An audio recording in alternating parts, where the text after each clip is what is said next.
Quand nous étions jeunes, nous avons quelque temps fréquenté un maître. Quelque temps nous fûmes heureux de nos progrès. Vois le fond de tout cela, que nous arriva-t-il? Nous étions venus comme de l'eau, nous sommes partis comme le vent.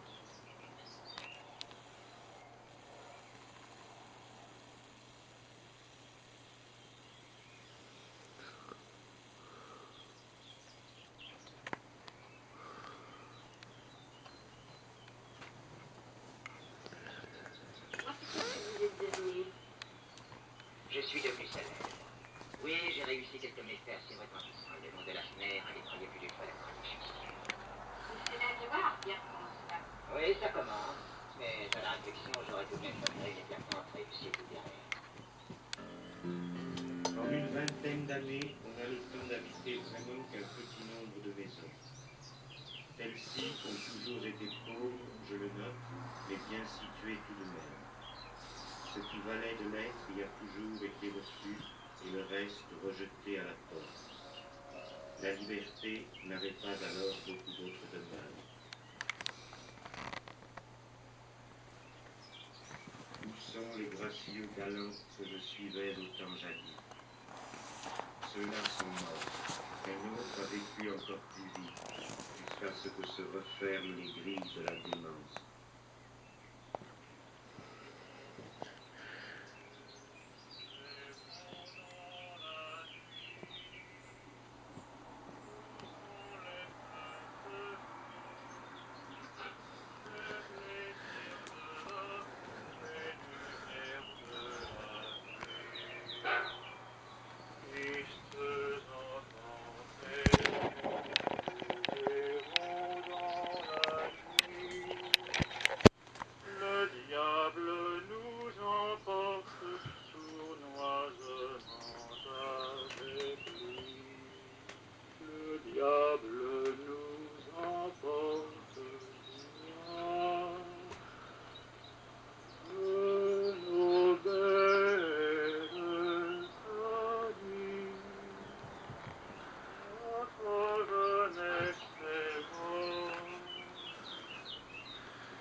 La sensation de l'écoulement du temps a toujours été pour moi très vive, et j'ai été attiré par elle, comme d'autres sont attirés par le vide ou par l'eau.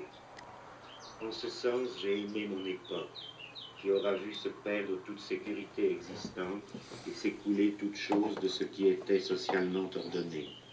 Voilà des plaisirs que la pratique du plus grand art ne m'aurait pas donnés.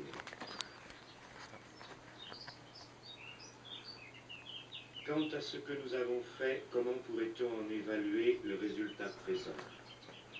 Nous traversons maintenant ce paysage dévasté par la guerre d'une société libre contre elle-même, contre ses propres possibilités.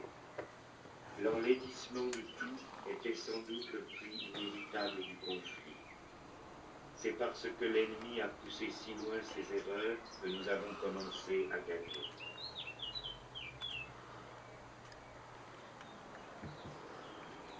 La cause la plus vraie de la guerre, dont on a donné tant d'explications fallacieuses, c'est qu'elle devait forcément venir comme un affranchissement de l'individu.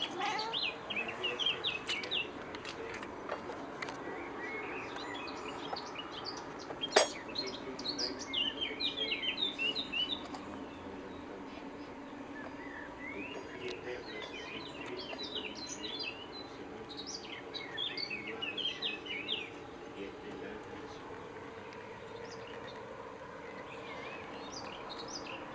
Nous voulions trouver la paix, et heureusement, mais dans les directions tant variées.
abstenu de travailler à quoi que ce soit d'autre.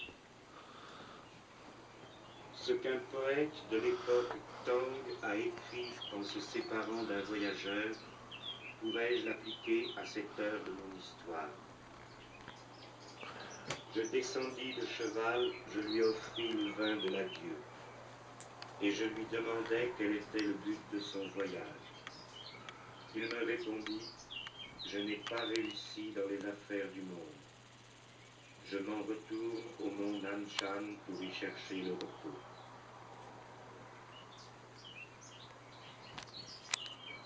Mais non, je vois très distinctement qu'il n'y a pas pour moi de repos. Et d'abord parce que personne ne me fait la grâce de penser que je n'ai pas réussi dans les affaires du monde. Mais fort heureusement, personne ne pourra dire non plus que j'y ai réussi. Il faut donc admettre qu'il n'y avait pas de succès ou d'échec pour Guy Debord et ses prétentions démesurées.